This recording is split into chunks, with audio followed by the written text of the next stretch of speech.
Hi, everybody. I'm Kylie Kapazinski, and I wanted to talk today about our self-regulation and what's happening to it in online environments.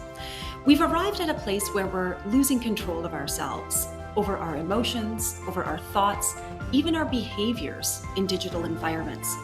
And internet addiction doesn't fully explain why this is happening to us. So this is where we need to shift our focus to self-regulation. In a nutshell, self-regulation is the ability of the self to control the self. And it's profoundly important in our day-to-day lives.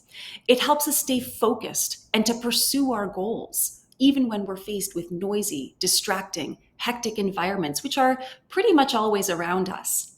And those who can self-regulate well enjoy an incredible range of benefits.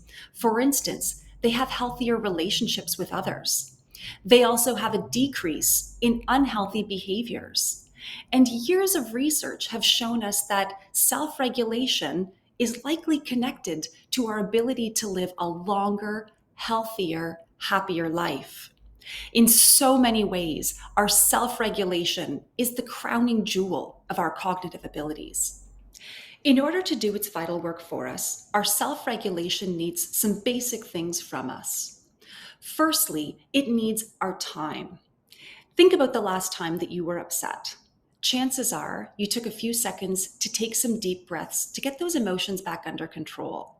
Or maybe you took longer than that, maybe half an hour to go for a walk or listen to some music.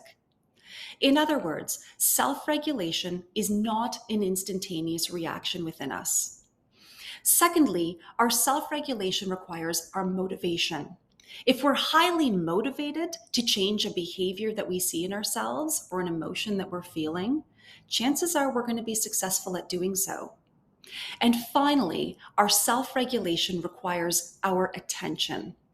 Think about the last time that you were looking at that last piece of pie and knowing that you didn't want to eat it. Maybe you put that piece of pie back into the fridge or put it out of sight so that you wouldn't be paying attention to it. In doing so, you were regulating your attention and able to control your behaviors through it. So what does all of this mean for our ability to exercise self-control in online environments?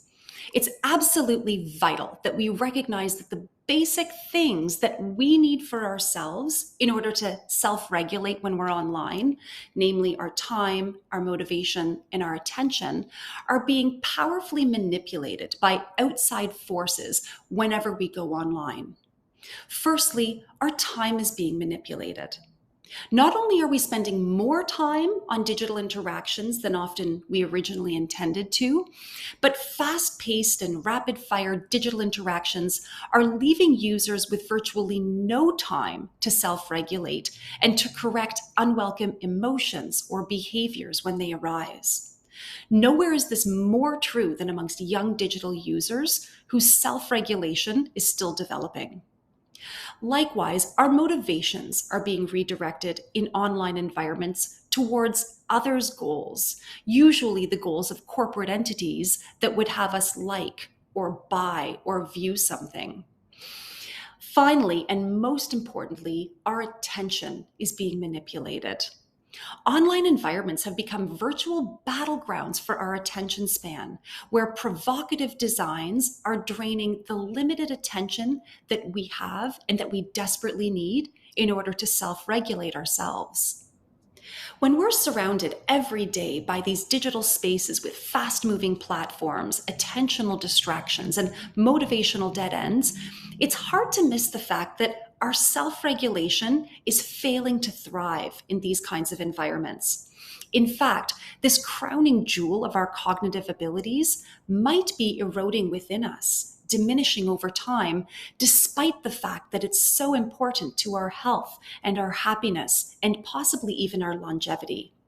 If you're interested in learning more about this topic, pick up a copy of Moved. It's my new book and it's available on Amazon.